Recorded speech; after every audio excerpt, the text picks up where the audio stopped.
보면서 어떤 생각이 드세요? 예뻐요? 내 발은 참 예쁘다 이런 생각이 드시나요? 자, 우리 첫 번째 사진 한번 보면 어, 갓 태어난 아기의 발이에요. 예쁜가요? 나는 저 사진을 보면서 그런 생각했어요. 왜 우리 큰 아들이 태어났을 때 저 발을 보면서 저렇게 감격하지 않았을까? 철이 없어가지고 그냥 아기가 태어났구나, 예쁘구나 이 정도였지.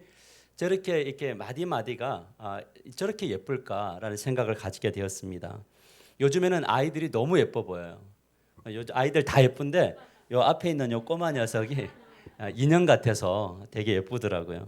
두 번째 사진을 보면 이 발은 굉장히 투박한 발입니다. 손도 여러분이 보다시피 엄청나게 많이 고생한 흔적이 남아 있죠. 저 발은 한평생 자식의 행복을 위해서 고생한 어머니의 발일 수 있고 아버지의 발일 수 있겠다라는 생각이 듭니다.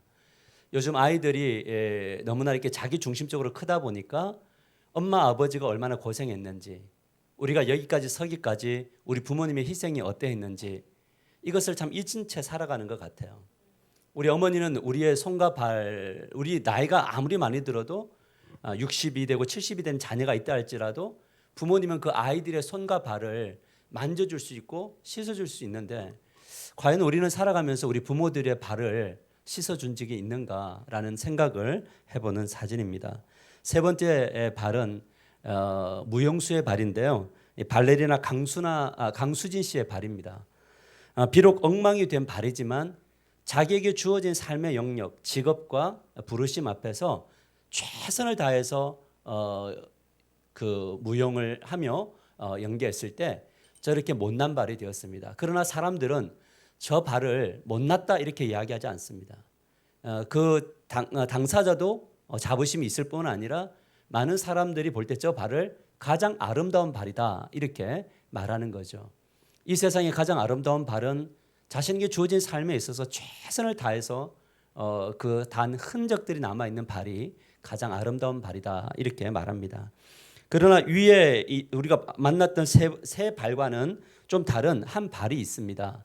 그 발은 우리 사진을 보시면 이 발은 맨발의 전도자였던 고 최춘선 할아버지의 발입니다. 이분의 이력은 이렇습니다. 70년대에 자가용 5대를 가지고 있었고요. 김포 일대의 땅의 모든 땅들이 이 할아버지의 땅이었다 해도 과언은 아니었다고 합니다. 일본 동경 와세다 대학을 졸업을 했고 5개 국어를 능통하게 하는 분입니다. 김구 선생님과 함께 복음을 전했으며 독립운동을 했으며 그의 부친의 직업 역시 목사였고요. 그의 아들은 지금 유명한 최바울 목사님입니다. 그리고 그는 대전 국립묘지에 안장된 독립유공자였죠. 최바울 목사님이 어렸을 때 학교를 다닐 때 아버지가 독립유공자만 들어가게 되면 자신이 공부를 그냥 나라의 혜택을 받고 할 수 있는데도 불구하고 아버지는 그렇게 돈을 낭비하면 되지 않는다라는 마음으로 그것을 거절했다고 합니다. 그리고 어느 날 지하철에서 맨발로 예수천당 불신지옥이라고 하는 말을 하며 전해 다녔던 그 노숙자와 같은 그분이 바로 이 최춘선 할아버지였습니다. 그가 왜 이런 삶을 살았을까? 22살에 예수님을 만났는데 그 부르심 앞에서 예수님의 사랑을 깊이 체험했다는 거예요. 그 십자가와 부활의 은혜를 경험한 그는 인생의 가장 큰 가치가 뭘까? 땅일까? 자동차일까? 이 땅에서 막 가지고 있는 것을 모든 것을 누리는 것일까? 이것이 아니다라는 결론을 그는 내렸어요. 왜냐하면 주님의 사랑의 가치를 보니 이것은 아무것도 아니어서 이것을 이제 흘러보내고 이제 그는 작은 방 하나에 삶을 살아가고 있었다는 겁니다. 이분을 촬영했던 김우현 감독이 이런 말을 했어요. 그분에게 이런 말을 합니다. 이 최춘선 할아버지가 온 세상 날 버려도 주 예수 안 버려. 내 몸에 태인 십자가 늘 지고 가리다. 아멘. 22세에 받고 주님을 따르는 가운데 있지만 너무너무 불충성의 진짜 죄인 중에 괴수인데 하나님의 자비가 한량 없어서 붙들어 주시니까 날마다 감사로 기도합니다 라는 거예요. 사람들이 볼 때는 노숙자와 같았어요. 맨발로 다녔어요. 근데 그 안에는 무엇이 있었냐면 천국이 있었다고요. 주님이 자신을 만지는 것이 있으니까 이 맨발로 다니는 이것마저도 주님이 주신 그 은혜의 감격에 비하면 아무것도 아닌 것이 되었다. 그래서 그는 그런 인생을 살며 복음을 전했다라는 거죠. 우리가 이 세상을 살아가면서 가장 아름다운 발은 전도자의 발이다라는 것이죠. 발의 모양은 다 다르지만 전도자의 그 걸음을, 그 발을 하나님이 주목하신다는 거예요. 로마서 10장 15절에 이렇게 말씀합니다. 우리 주일학교 친구들도 함께 같이 한번 읽어볼까요? 시작. 기록된 바 아름답도다. 좋은 소식을 전하는 자들의 발이여 함과 같으니라. 성경이 말하는 것이 무엇입니까? 가장 아름다운 발은 좋은 소식을, 즉 복음을 전하는 자들의 발이다. 이렇게 말을 하는 거예요. 우리는 누군가에게 나의 발의 아름다움을 드러내기 위해서 네일샵이나 또 발 마사지 샵에 가서 우리의 발을 진짜 돈을 투자해서 많이 가꾸고 그 발을 누군가에게 여름이 되면 우리의 이 아름다운 발을 나타내려고 할 수 있지만 그 발이 하나님의 나라의 복음을 전하는 발이 아니라면 하나님 보실 때 그건 아름다운 발이 아니다라는 거예요. 비록 투박하지만 그 투박한 발이어도 하나님의 복음을 전하는 발이면 그 발은 진짜 아름다운 발이다라는 거죠. 오늘 말씀을 통해서 우리의 발은 어디를 향하고 있는지, 어디를 향해야 하는지 이 부분을 배워보려고 합니다. 그래서 오늘 말씀의 제목이 무엇이냐면 믿음, 복음 전하는 발이 되는 것입니다. 우리 같이 한번 크게 우리 주일학교도 읽어볼까요? 시작. 믿음, 복음 전하는 발이 되는 것입니다. 오늘 본문 1절을 우리 크게 한번 같이 읽어봅시다. 시작. 형제들아, 내 마음에 원하는 바와 하나님께 구하는 바는 이스라엘을 위함이니 곧 그들로 구원을 받게 함이라. 여러분, 바울은 로마서 9장에서도 뭐라고 이야기했냐면 나의 동족이 뭐 받기 원하는 거죠? 뭐 받기 원해요? 구원받기 원한다는 것이었어요. 얼만큼 이 마음이 간절했냐면 내가 예수 그리스도에게 저주를 받아서 구원이 상실이 되는 한이 있더라도 내 하나가 지옥에 가고 민족 전체가 구원을 받을 수 있다면 나는 그렇게 하고 싶다라고 하는 그 갈망. 그런데 오늘 10장에 와서도 또 반복하는 겁니다. 왜냐하면 그의 간절함이, 그의 인생의 방향이 민족이, 동족이 구원받는 거였어요. 여러분, 그의 간절함이 무엇으로 나타나냐면 기도로 나타났어요. 여러분, 이것이 바로 사랑이에요. 누구를 향한 사랑은요, 그 결정체, 꽃이 어떻게 피냐면 기도로서 핀다는 거예요. 그래서 우리가 이런 말이 있습니다. 굉장히 유명한 말인데요. 같이 한번 읽어볼까요? 읽어봅시다. 시작. 타인을 위한 중보기도가 사랑이다. 사랑한다면 중보기도해야 하고 그 기도의 내용은 구원이어야 한다. 다시 한번 읽을까요? 시작. 타인을 위한 중보기도가 사랑이다. 사랑한다면 중보기도해야 하고 그 기도의 내용은 구원해야 한다. 이건 누가 말했냐면 부천에 있는 하상원 목사가 말한 거예요. 굉장히 유명한 말이니까 받아 적고 여러분의 인생의 갑으로 남기셨으면 좋겠어요. 오늘 이 시간 하나님이 우리에게 도전하십니다. 무엇을 도전하시냐면 그것은 바울과 같은 마음과 사랑이 너에게 있느냐라는 거예요. 다시 말하면 죽어가는 영혼들이 구원받기 위해서 기도하고 있느냐라는 거예요. 여기서 말하는 죽어가는 영혼은 누구냐면 여러분의 가족들 중에 있고요, 친척들 중에 있고요, 여러분들이 만나는 친구들 중에, 이웃 중에 있고 우리가 살아가는 삶의 현장에 있는 사람들인 거죠. 우리가 정말 위대한 사업과 위대한 직장인은 누구냐면 그 직장에서 함께하는 사람들을 위하여 기도하는 거예요. 아멘인가요? 진짜 가족을 사랑하는 부모가 누군지 아세요? 자녀의 구원을 위하여 기도하는 거예요. 친척을 위하여 기도하는 거예요. 기도하지 않는 것은 사랑이 아니에요. 여러분, 우리가 자녀를 위해서 많은 것들을 모으고 가져서 자녀들에게 투자하지만 그 투자는 그 안에 기도가 없고 그의 영혼이 하나님께 붙들린 바 되기를 원하는 그 눈물이 없는 부모의 기도는요, 그것은 가짜예요. 그 사랑은 세속적 사랑이라고요. 진짜 사랑은 우리 자녀들이 하나님을 만나는 거고요.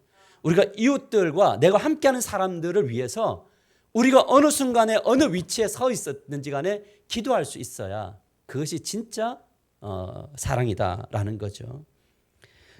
그래서 여러분 이것을 알아야 됩니다. 제가 중보 기도를 하고 누군가를 위해서 기도를 하다 보면요, 하나님께서 그 사람의 마음을 알게 하세요. 여러분, 그 사람을 진짜 사랑하면서 기도하면요, 그 사람의 마음을 알고 그 사람을 어떻게 섬겨야 될지를 하나님이 보여주세요. 근데 기도하지 않으면 표면적인 것만 보여요. 근데 표면적인 것은 그 사람의 마음을 흔들 수가 없어요. 내면 안에 있는 이야기들을 가지고 와야 돼요. 그리고 기도 또 그것을 놓고 기도하다 보면 하나님의 일하심이 나타난다는 거예요. 그래서 하나님의 일하심은 어떻게 나타나느냐? 기도할 때 보여주시고 그 보여주신 바대로 행위를 옮기면, 순종하면 하나님이 그때 일하시더라는 거예요. 그래서 오늘 본문 2절에서 3절은 이렇게 말합니다. 같이 한번 읽어봅시다. 시작. 내가 증언하노니 그들이 하나님께 열심히 있으나 올바른 지식을 따르는 것이 아니니라. 하나님의 의를 모르고 자기 의를 세우려고 힘써 하나님의 의에 복종하지 아니하였느니라. 여러분, 바울이 동족 이스라엘을 위해서 정말 기도할 때 하나님이 그들의 문제점 하나를 보여주셨어요. 그게 무엇이냐면 하나님께 열심히 있었다라는 거예요. 여러분, 우리가 언뜻 보면 이해가 안 되죠. 하나님께 열심히 있는데 왜 문제냐라는 거예요. 정말 그들 기도 많이 했거든요. 예배란 예배 다 드렸거든요. 그리고 금식도 했단 말이에요. 그런데 하나님이 그것이 문제다 이렇게 이야기했어요. 왜 이것이 문제가 되었냐면 하나님께 열심을 냈는데 그들은 하나님의 통치를 거부했어요. 무슨 말이냐면 예배 드리는 것도 자기 열심으로 예배 드렸고요. 자기 노력으로 열심히 드렸는데 하나님과 깊은 교제하는 것은 하지 않았어요.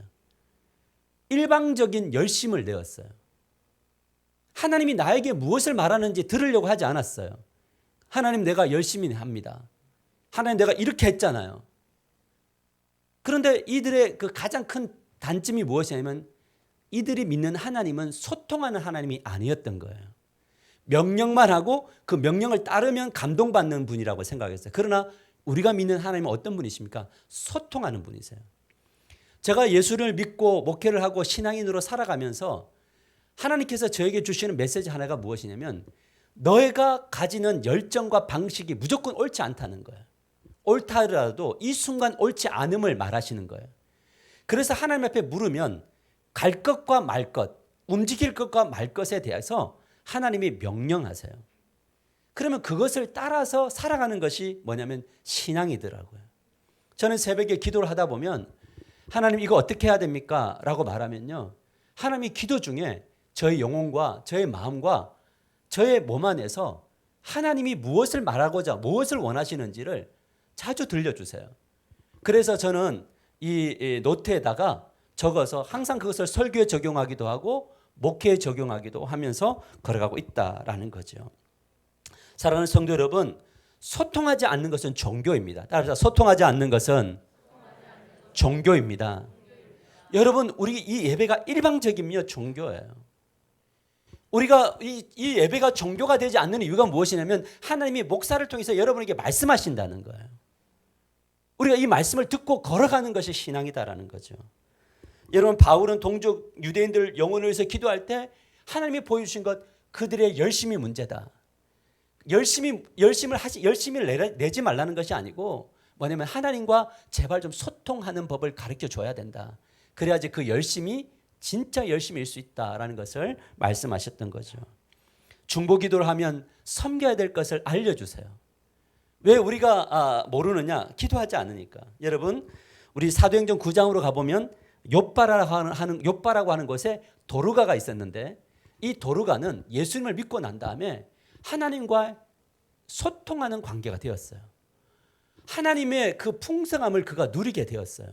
기도할 때마다 샬롬이 찾아왔어요. 하나님의 모든 것이 상속되었어요. 그랬을 때 이 도르가가 하나님 앞에 기도한 게 뭐냐? 하나님, 제가 이 받은 복을, 이 먼저 하나님 만난 이 복을 어떻게 누구에게 복음을 전해야 됩니까? 라고 물었을 때에 하나님께서 과부들을 보여주셨어요. 저 욥바에 있는 미망인들, 과부들이 너가 섬겨야 될 사람이야 라는 거예요. 이 도르가가 그것을 받아냈어요. 그럼 하나님, 어떤 방식으로 섬길까요? 라고 물었을 때 하나님께 너 바느질 잘하잖아. 너가 옷감을 따다가 그 사람의 속옷과 겉옷을 입혀 주어라라고 했을 때 도르가는 그 하나님의 명령을 따라서 뭐냐면 속옷을 짓고 겉옷을 지어서 그 미망인들에게 가보들에게 다 나누어 줬어요. 이 섬김을 통해서 무엇이 흘러갔냐면 하나님의 사랑이 흘러갔고 하나님의 복음이 흘러갔어요. 그랬을 때 그가 죽었을 때에 이 여인들이 슬퍼하며 베드로가 왔을 때에 보십시오. 이 여인이 우리가 살아있는 동안 우리의 겉옷과 속옷을 입혀주었습니다. 이것을 통해서 나는 구원을 받게 되었습니다. 라고 간증할 때 하나님이 이 도르가라는 여인을 죽음으로부터 부활시키는 놀라운 기적이 일어났다라는 거죠. 여러분 영혼을 구원을 놓고 기도하다 보면요. 그 사람이 보여요. 그 사람의 필요가 무엇인지 보여요. 근데 그것을 따라서 우리의 삶을 실현하면요. 하나님은 놀라운 역사를 나타내는 분이신 줄 믿으시길 바랍니다. 우리가 다음 세대를 생각하고 또 우리 전도에 대한 것들을 우리가 가지고 있는데 여러분들 마음속에 전도해야겠다는 마음이 있다는 거 제가 알아요. 그런데 항상 마음이 아픈 게 뭔지 아세요? 전도 물품을 만들어 놔도 뭐냐면 항상 가득 차 있다는 거예요. 교회에 남아 있다는 거예요. 무엇을 이야기하냐면 전도 아직까지 우리가 누군가에게 갈 수 없다는, 예, 인정합니다. 그러나 중요한 것은 무엇이냐면 우리가 정말 하나님께서 전도 대상자가 없으면 어떤 기도를 해야 되냐면 전도할 수 있는 사람을 저에게 붙여주세요. 보여주세요라고 기도하면요. 저거 물품 많이 남아도 괜찮아요. 어차피 이 건물 안에서 다 소비가 됩니다. 가져갑니다. 그런데 중요한 것은 무엇이냐면 하나님 한 사람 누구입니까를 물으시면 하나님이 보여주실 줄 믿으시길 바랍니다. 어제 전도팀과 모여서 10대 라면이라고 하는 이제 제가 우리 동기 목사님 하시는 있는데 60호점까지 60교회가 하고 있는데 제가 61호 교회로 허락을 받았어요. 우리가 이제 밖에 나가서 우리가 라면을 사고 라면을 우리가 지금은 끓여줄 수는 없지만 라면을 사다가 밖에다가 세팅을 하고 10대들이 우리 나눠주는 것이 아니라 원하는 사람은 가져갈 수 있도록 하면서 우리가 하나씩 무엇인가를 이 세상에 대하여 우리가 복음 전하는 스텝들을 밟아가려고 합니다. 저는 우리 중고등부 교사와 우리 참석하기를 원하는데 이러한 역사를 통해서도 하나님 역사가 나타날 줄 믿습니다. 하지만 섬김만으로는 영혼 구원을 할 수 없다라는 거예요. 따라서 섬김만으로는 영혼 구원을 할 수 없습니다. 여러분 섬김은 수단이에요. 따라서 섬김은 구원을 위한 수단입니다. 중요하죠. 그러나 전도 대상자의 영혼을 구원하는 것은 오직 한 가지밖에 없습니다. 그것은 바로 무엇이냐면 하나님 나라의 복음을 전하는 겁니다. 아멘인가요?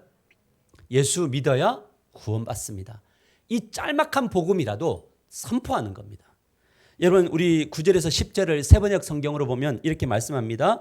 같이 한번 읽어볼까요? 시작. 당신이 만일 예수는 주님이라고 입으로 고백하고 하나님께서 그를 죽은 사람 가운데서 살리신 것을 마음으로 믿으면 구원을 얻을 것입니다. 사람은 마음으로 믿어서 의에 이르고 입으로 고백해서 구원에 이르게 됩니다.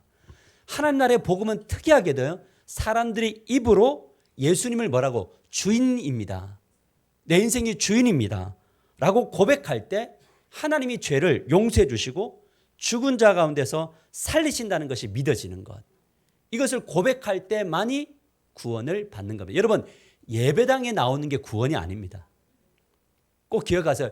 예배당에 나온다고 해서 구원받는 것이 아닙니다. 그 사람에게 이 복음이 자신의 입으로 고백되어져야 그래야 진짜 구원을 받은 거죠. 그래서 사람이 마음으로 믿어 의에 이르지만 입으로 뭐 하는 거죠? 시인할 때 그때 뭐냐면 하나님의 구원이 의로움이 전가되어짐을 믿으시기를 바랍니다. 그래서 이 어리석은 복음이 사람을 살리는 거예요. 근데 여러분 왜 우리가 이 예수님의 이야기를 전하지 못할까? 우리가 복음을 전한다고 할 때 어떻게 생각하냐면 교회 갑시다 이렇게 이야기를 하는데 그것이 아니고요. 복음은 뭐냐면 예수 그리스도가 당신에게 소망입니다.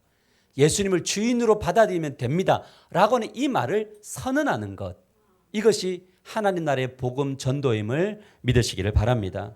그래서 바울은 이 놀라운 복음을 뭐라고 이야기하냐면 11절에서 13절을 이렇게 말합니다. 잘 보세요. 성경에 이르되 누구든지 그를 믿는 자는 부끄러움을 당하지 아니하리라 하니 유대인이나 헬라인이나 뭐가 없어요? 차별이 없습니다. 한 분이신 주께서 모든 사람의 주가 되사 그를 부르는 모든 사람에게 부요하시도다. 누구든지 같이 읽을까요? 시작. 누구든지 주의 이름을 부르는 자는 구원을 받으리라. 성경은 구원받아야 될 사람에 대한 경계를 정하지 않고요. 누구든지 주의 이름을 부르는 자, 어떻게 예수님이 나의 주인이십니다 라고 고백하는 자에게 하나님이 놀라운 구원을 허락하여 주신다는 거죠. 그렇다면 여기서 말하는 구원이란 무엇일까? 그것은 첫 번째는요, 무엇이냐면 첫째는 영적인 구원이에요. 따라서 영적인 구원. 오늘 밤 죽어도 천국인 거예요. 여러분 확신하세요? 의아멘은 뭐예요? 의아멘은. 아멘은 아는데 저는 의아멘을 잘 몰라요. 여러분 오늘 밤 죽어도 천국에 갈 확신이 있습니까? 아멘이죠. 그죠? 그러나 이 천국이 어디에서도 체험되어져야 되냐면 이 땅에서도 체험되어지기를 주님의 이름으로 간절히 축복합니다. 우리가 살아가는 날 동안 이 하나님의 나라가 이 땅 가운데서 얼마나 약하게 임하고 있습니까? 여러분 예수님이 우리를 구원하신 것은 죽어서의 천국이 아니라 이 땅에서도 천국을 주시기 위해서 하나님이 여러분을 구원하셨을 줄 믿으시기를 바랍니다. 누구나 다 하나님의 통치를 받아야 돼요. 하나님과의 관계를 유지해야 돼요. 여러분 우리가 하나님은 하늘과 땅의 모든 권세를 예수님에게 주셨고요. 그 주님이 우리 안에 계시고요. 우리가 지난번에 우리가 로마서를 5장을 통해서 배운 바가 무엇입니까? 당신의 영광을 상속해 주기를 원하시는 건데 하나님께 가지고 있는 모든 것들을 상속해 주기를 원하시는데 그 상속이 왜 우리에게 실제화되지 않느냐? 그것은 뭐지만 하나님의 통치, 하나님의 대화, 하나님의 간섭을 받지 않으니 이 복을 받을 수 없는 거지요. 우리는 오히려 하나님을 통치하려고 합니다. 하나님 제가 예배합니다. 복 주십시오. 하나님 제가 이것을 원합니다. 주십시오. 이렇게 나의 소망과 나의 것들을 하나님의 능력을 가지고 끌어와서 내가 원하는 욕망과 내가 원하는 것을 살아가려고 하니까 이 복이 임하지 않는 거예요. 사실은요. 나의 욕망을 위해서 기도하는 것이 응답되지 않는 것이 복인 거예요. 이것에 대해서 실패를 자꾸 경험하는 게 복이에요. 하나님 내가 기도했는데 왜 이렇게 안 됩니까? 그것이 복이에요. 왜냐하면요. 기도가 틀렸어요. 내가 원하는 것이 되는 것이 아니라 하나님 나의 원함은 이것이고 이것인데 하나님의 뜻은 무엇입니까를 물어서 하나님이 원하시는 대로 가야 돼요. 그러면 하나님은 반드시 복을 주실 줄 믿으시길 바랍니다. 하나님 건강 주세요 했는데 왜 건강 주기를 원하니? 라고 물어볼 때 하나님 이거 해야지 내가 잘 먹고 잘 살 수 있어요. 여러분 여기에 복이 임할 수 없어요. 우리의 삶 속에 건강을 놓고 기도할 때 하나님 내가 무엇을 해야 됩니까? 라고 물을 때 하나님이 나에게 원하시는 바가 그 각자에게 있단 말이에요. 그것을 깨달을 때까지 무엇을 해야 되면 하나님 앞에 기도하는 거예요. 하나님 나의 가정에 우리 자녀의 문제가 있는데 이 자녀의 문제 해결해 주세요 라고 할 때 주님이 물으세요. 자녀의 문제를 왜 해결하려고 하니? 사업이 복받기를 원합니다 라고 할 때 왜 복받기를 원하니? 라고 하나님이 물으세요. 이 물음을 우리의 질문을 하나님의 질문으로 다시 받아서 대화를 나누면서 하나님이 지금 나에게 주어진 이 현재에서 무엇을 원하시는가를 깨닫고 그것을 따라 걸어가면 무조건 하나님의 능력이 저와 여러분에게 임할 줄 믿으시기를 바랍니다. 이게 진리예요. 그래서 복을 받는 것은 당연한 이야기예요. 따라서 복을 받는 것은 당연한 이야기입니다. 이것은 특별한 것이 아니라고요. 여러분 당연한 것을 누리시는 저와 여러분이 되시기를 주님의 이름으로 간절히 축복합니다. 그래서 모든 것을 아뢰되 이 땅에서 주님 이것을 원하는 이유가 있습니다를 말씀하셔야 그것에 정확한 하나님의 나라가 되어져야 그때 하나님께서 놀라운 축복을 주실 줄 믿으시기를 바랍니다. 왜 그렇습니까? 하나님을 부르시는 모든 사람을 하나님은 부여하게 하시는데 아무리 내가 내 생각에 세겜에 머물러서 이 땅에서 복을 받을 것 같아 보여도요. 하나님과의 약속은 베델이에요. 베델로 가야 돼요. 여러분 우리가 하나님 앞에 우리가 이 부천 땅을 놓고 기도했을 때 인천 땅을 놓고 기도했을 때 우리는 분명한 거 기도했어요. 그게 바로 무엇이냐면 그곳에 가면 하나님의 나라와 의를 구하는 일에 힘쓰겠습니다라고 했어요. 이것을 하기 전까지 우리 교회 안에 강력한 능력은 주어지지 않아요. 이미 주님은 우리의 기도에 응답하셨어요. 왜? 목적이 분명했으니까. 이제 죽어가는 영혼을 구원해서 하나님께 영광을 돌리기 삶을 살아내려면 우리의 삶 속에 아름다운 발이 되어야 된다라는 거죠. 그래서 하나님께서 돌을 옮기라라고 이야기하면 이 핑계 저 핑계 될 필요가 없어요, 여러분. 여러분 정말 이렇게 그 수요일 날 말씀을 쭉 세 분의 목사님의 설교를 들으면서 저의 마음속에 온 거는 뭐냐면 여러분들을 위한 메시지도 있었겠지만 저에게 주신 메시지가 너무 많았어요. 베델로 가야 되는데 이 핑계가 너무 많은 거예요. 하나님 이것 때문에 안 되고 코로나 때문에 안 되고 뭔가 이런 상황 때문에 안 됩니다 라는 거였어요. 근데 하나님은 뭐라고 이야기하면 안 되기 때문에 돌을 옮기라는 거예요. 여러분 마르다와 마리아가 말도 안 되는 이야기지만 죽었는데 냄새가 나는데 사흘이 됐는데 옮기라고 하니까 정말 말이 안 되지만 옮겨보는 거예요. 여러분 믿음이라는 것은 감동되어서 움직이는 것이 아니에요. 왜냐하면 우리는 감동을 받아본 적이 없거든요. 감동되어서 가는 것이 아니고 말씀에 의존하여 가는 거예요. 자신의 지식, 자신의 경험 이런 모든 것들 다 내려놓는 거예요. 주님이 기도하라고 하면 도대체 기도가 뭐야? 기도하는데 뭐가 잘 되는 거야? 라는 감정을 가지고 기도하러 오는 거예요. 말씀을 읽으라고 하면 말씀을 읽어도 모르겠는데 읽어보는 거예요. 그곳에 하나님의 놀라운 역사가 일어날 줄 믿으시기를 바랍니다. 이것이 바로 하나님 나라의 복음이다라는 거예요. 저는 우리 하나교회가 정말 하나님 앞에 묻고 기도하고 응답받은 대로 순종하다가 복받는 사람들이 많아지게 되기를 주님의 이름으로 간절히 축복합니다. 아멘이죠. 여러분 오늘 전세대 예배 어떠셨어요? 정신 없었어요? 저는 여기 춤추다가 설교 못하겠대요. 진이 다 빠졌어요. 근데 저는 이 전세대 예배를 오래전부터 여러분과 나눴어요. 비전을. 근데 이 막연한 이 전세대 예배가 어떻게 펼쳐질까라고 했는데 저는 오늘 이 현장에서 하나님 나라를 봤어요. 아멘인가요? 아이들의 머릿속에 뭐가 있을까요? 나는 몇 학년 때 언제 하나교회 예배당에서 어느 봄날에 함께 앞에서 찬양을 했는데 어른들이 우리의 찬양을 하며 함께 춤추고 박수 쳐주고 함께 했던 그 추억을 할 거예요. 코로나 생각하고 이것저것 생각하면 안 돼요. 여러분 전세대 예배 앞에 놔놓고 우리 김준호 목사님 또 뭐 걸렸어요? 저는요 그거를 볼 때마다 어떤 생각을 했냐면 주님 역사하시겠구나. 관점이 다르잖아요. 무엇인가 어떤 하나님의 일을 하려고 할 때 막히더라고요. 근데 그 막힘이 복이더란 말이죠. 이 상황에서 무엇을 해야 됩니까? 할 때 하나님은 역사하시더라는 거죠. 여러분 그런데 왜 많은 사람들이 이 복음을 받아들이지 않을까요? 그 이유는 바울을 이렇게 말합니다. 14절 같이 읽읍시다. 시작.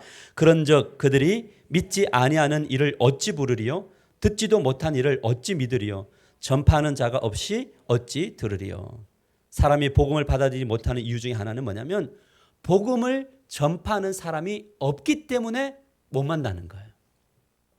여러분 이 말씀에는 하나님의 일하는 방식이 들어있는데 하나님이 사람을 구원하실 때 반드시 내가 필요하다는 거예요. 답시다. 사람을 구원할 때 하나님은 나를 필요로 하십니다. 아멘인가요? 여러분의 직장에 있는 사람들을 구원하기 위해 여러분을 보내신 거고요. 우리 이 부천 땅과 인천을 주께로 돌이키기 위하여 하나님 우리를 부르신 거예요. 아멘인가요? 이것이 중요해요. 그래서 이번 주에 우리 김영민 목사님이 교회가 존재하는 세 가지 이유를 말했습니다. 첫째가 무엇이냐면 하나님을 위해서 존재한다. 그래서 우리는 어떤 상황이든지 예배한다. 아멘인가요? 5년마다 질병이 오죠? 이제 좀 배짱이 좀 커졌습니까? 예배해도 되나요? 예배하십시다. 제가 어제 그런 이야기에서 우리 식당, 우리 주방을 담당하는 권사님에게 우리가 한 절반 정도 이제 코로나가 지나가고 있는 것 같은데 조금만 더 걸리든지 아니면 제가 걸리면 그 이후부터 밥 먹읍시다 이런 이야기 했는데 여러분 하나님을 위해 존재합니다. 둘째는 뭐냐면 교회 자체를 위해서 존재합니다. 그래서 우리는 무엇이냐면 양육과 훈련은 주님 오시는 날까지 지속되어야 됩니다. 마지막이 무엇이었습니까? 세상을 위해 존재합니다. 세상을 위해 존재하는 것은 무엇이냐면 복음 전도를 위해서 존재하는 거죠. 여러분 복음 전하는 사명은 특정한 사람들에게 주어지는 것이 아니라 우리 모두에게 주어진 사명인 것을 믿으시기를 바랍니다. 물론 복음을 전한다고 해서 모든 사람들이 돌아오는 것은 아닙니다. 여러분 이 진리도 받아들이셔야 됩니다. 다시 복음 전한다고 해서 모두가 돌아오는 것은 아닙니다. 우리 16절 같이 읽읍시다. 같이 읽겠습니다. 시작. 그러나 그들이 다 복음을 순종하지 아니하였도다. 이사야가 이르되 주여 우리가 전한 것을 누가 믿었나이까 하였으니.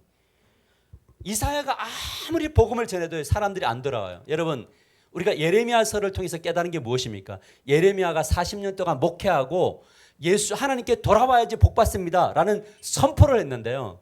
돌아온 사람 한 사람이었습니다. 이방 사람, 구스 사람 한 사람만 돌아왔어요. 여러분 복음을 전할 때 우리가 전한다고 해서 다 돌아오는 것은 아닙니다. 낙심하지 마십시오.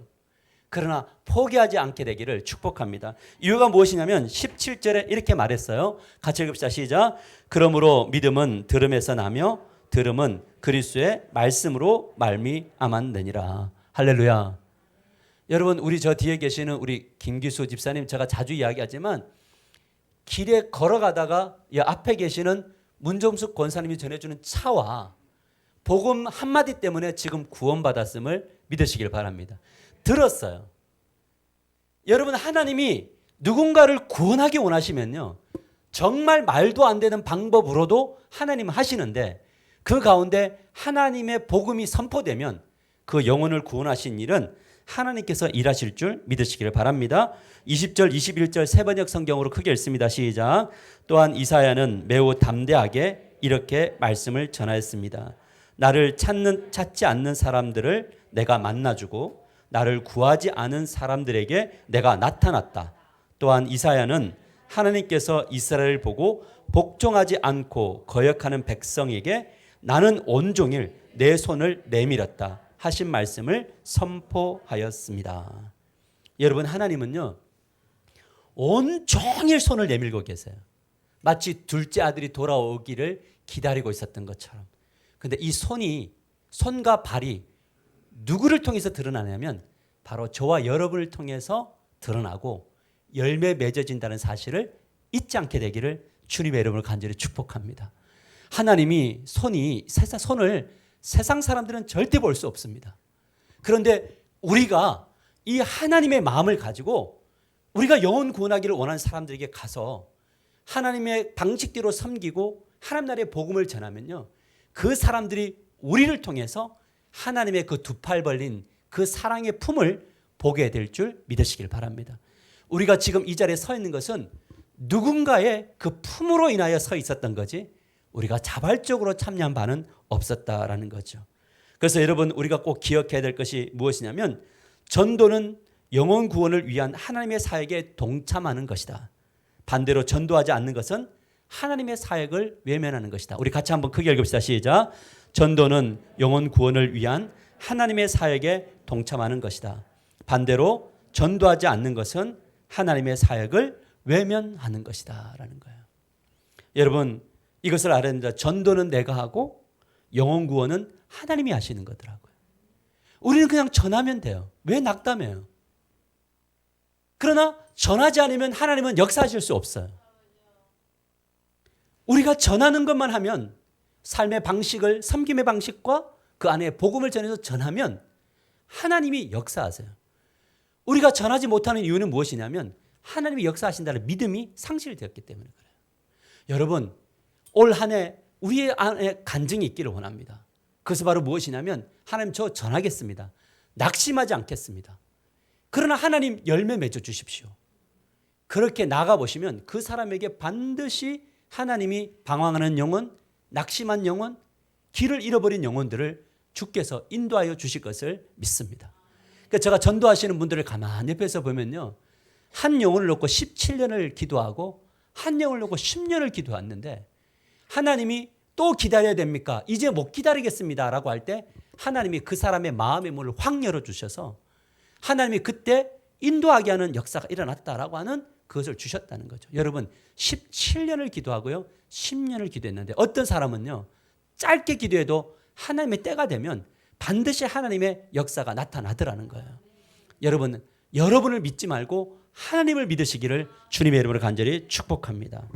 말씀을 맺으려고 합니다. 설교를 마무리하면서 저에게 문득 들었던 생각이 있었습니다. 우리가 이제 모두가 다 죽을 터인데, 아멘인가요? 우리는 다 죽겠죠. 그러면 주님을 만날 겁니다. 그리고 주님이 재림하셔서 뭔가 육이 부활해서 심판대 앞에 설 텐데, 그 심판대 앞에 섰을 때 주님이 이제 행위록을 가지고 계시지만 뭘 볼까 이렇게 할 때 뭘 보려면 혀도 한번 내밀어 봐라 이렇게 했겠죠. 혀가 어떤 말을 하고 다녔는지. 아니면 근데 발도 보실 것 같아요. 그 발. 여러분 우리 사진을 보면 우리의 발과 발자국을 보실 것 같아요. 그래서 도대체 이 하상훈의 발이 어디를 향하여 발자국을 찍고 갔는지, 이 발이 어디로 움직이고 있었는지, 그 발자국이 움직이는 그곳에 가서 도대체 무엇을 했는지 하나님이 보실 것 같아요. 만약에 이 발자국이 주의 영광을 위한 여행, 주의 영광을 위한 어떤 삶이었다면 그 발자국을 귀하게 여기겠죠. 그런데 이 발이 늘 하나님 나라를 방해하고 이 발이 걸어가는 곳마다 정말 세상 사람들이 죽기로 오는 일을 막는 곳으로 향한 발이었다면 하나님은 그 발걸음을 유추해서 우리를 책망하실 거예요. 물론 구원은 받겠지만 책망받는 그런 삶이 일어날 수 있겠다라는 거죠. 그래서 그런 생각이 들었습니다. 발을 점검해야겠구나. 내가 지금 움직이고 있는 직장의 길도 돈벌이를 향하여 가고 있는 거냐? 내가 가정을 가는 것도 그냥 가는 거냐? 내가 살 사업의 현장으로 돌아다니는 그 발걸음도 그냥 가는 거냐가 아니라 이 발걸음에 분명한 목적이 있어야 되겠죠. 주님, 저의 이 발걸음은 하나님의 나라와 의를 위한 발걸음입니다. 근데 이 발걸음을 가지고 걸어갔던 사람들은요, 하나같이 하나님께서 큰 복을 내려주시고 능력을 주셨을 줄 믿으시길 바랍니다. 여러분, 그래서 오늘부터 삶의 발걸음의 목적을 수정하시기를 주님의 이름으로 간절히 축복합니다. 그러면 이 모든 것이 더해지는 복이 임하게 될 줄 믿습니다. 우리 이사야서 52장 7절 말씀 읽고 말씀을 마치겠습니다. 읽읍시다. 시작. 좋은 소식을 전하며 평화를 공포하며 복된 좋은 소식을 가져오며 구원을 공포하며 시온을 향하여 이르기를 내 하나님이 통치하신다 하는 자의 산을 넘는 발이 어찌 그리 아름다운가. 여러분, 전도는요, 산을 넘는 것으로부터 시작되는 게 아니에요. 하나님이 통치하신다, 이거를 품고 발걸음을 옮기는 거예요. 무슨 말이냐면 하나님이 나를 통치하신다는 그 놀라운 신비와 이 복을 받아 누리시라는 거예요. 저는 여러분들 저 전도지 남아도 괜찮아요. 그런데 정말 제 마음속에 있는 게 뭐냐면 저와 여러분이 하나님의 통치를 받았으면 좋겠어요. 그분과의 깊은 관계가 맺어져서 그분 안에 있는 풍성함을 상속받으시기를 바라고, 그 상속의 깊이가 기쁨과 은혜가 너무 커서 발걸음을 산을 넘으며 전하는 거예요. 예수 믿으니 좋더라. 예수 믿으니까 행복하더라. 예수 믿으니까 문제가 없어도 문제가 있어도 문제가 되지 않더라. 이 하나님의 통치를 받으면 이렇게 된다라고 하는 그 뜨거움이 우리 안에 있다면 우리는 어느 곳에 가서도 하나님이 우리 인생의 모든 문제를 해결할 분이시고 내세의 문제도 해결할 수 있다라는 그 복음을 전하는 놀라운 역사가 나타날 줄 믿으시기를 바랍니다. 그래서 오늘 이 시간 잠시 한 번 더 기도합시다. 우리 기도할 때에 뜨겁게 기도했으면 좋겠습니다. 하나님, 오늘 전 세대 예배를 드렸는데 우리 다음 세대 아이들이 하나님 나라의 복음을 잘 받아들이고 어렸을 때부터 하나님의 통치받고 성령 충만해서 정말 아름다운 인생을 살아가는 자녀들 되게 해달라고 기도하십시다. 또 우리 자신을 위해서 기도할 때에 하나님, 제가 하나님의 통치받기를 원합니다. 하나님, 저를 만나 주십시오. 하나님, 대화 나눌 때 주님 나에게 응답해 주시고 그 길을 따라 걸어갈 때 복 달라고 우리 다 같이, 그래서 내가 가는 곳마다 하나님 믿으면 이렇게 된다라고 전하는 그런 축복의 사람이 되게 해달라고 우리 다 같이 통성으로 기도하겠습니다. 기도합시다. 살아계신 하나님 아버지, 감사를 드립니다. 오늘도 주님 저희들에게 말씀하여 주시고 오늘도 저희들에게 복음을 전해주시니 감사를 드립니다. 가장 아름다운 발을 가졌느냐라고 주님이 말씀하셨습니다. 내 발을 보라고. 너의 발은 어디를 향하고 있냐고. 너의 발은 향하고 멈추는 곳에 무엇을 하고 있냐고. 즐거움 속에, 슬픔 속에, 어떤 어려움 속에, 만남 속에 나와 함께하는 그 동행의 이야기가 있냐고 하나님께서 오늘 이 시간에 물었고 계십니다. 하나님 아버지, 내가 서 있는 그 어떤 곳이든지 간에 하나님이 원하시는 삶을 살아내기를 원하오니 하나님이 복을 주시고 능력을 베풀어 주시고 은혜를 다하여 주시기를 원하고 기도하옵나이다. 하나님이여 도와주세요. 하나님이여 역사해 주세요. 우리 하나 가족들 모두가 하나님의 통치를 받아 아름다운 인생이 되게 하여 주시고, 부모로부터 자녀들에게 그 복이 흐르게 하시고, 그 가정으로부터 교회로 흐르게 하시고, 교회로부터 세상에 하나님 나라의 복음이 흘러갈 수 있도록 역사하여 주시옵소서. 오늘도 주님께서 그 귀한 시간 주심에 감사하고 기도하고 결단하는 일마다 하나님 이 땅 가운데 필요한 모든 구원이 이루어질 것을 믿으니 축복하여 주시옵소서. 사랑이 많으신 예수님의 이름으로 축복하며 기도합나이다. 아멘. 우리 다 같이 일어나셔서 우리 찬양하십시다. 우리 가슴에 손을 얹고 이 땅의 항모함을 보소서 찬양하시겠습니다. 여러분의 가정이라는 땅, 여러분의 사업과 직장이라는 땅을 생각하시면서 찬양하십시다. 항모함을 보소서. 하늘의 하나님, 긍휼을 베푸시는 주여, 우리의 죄악 용서하소서.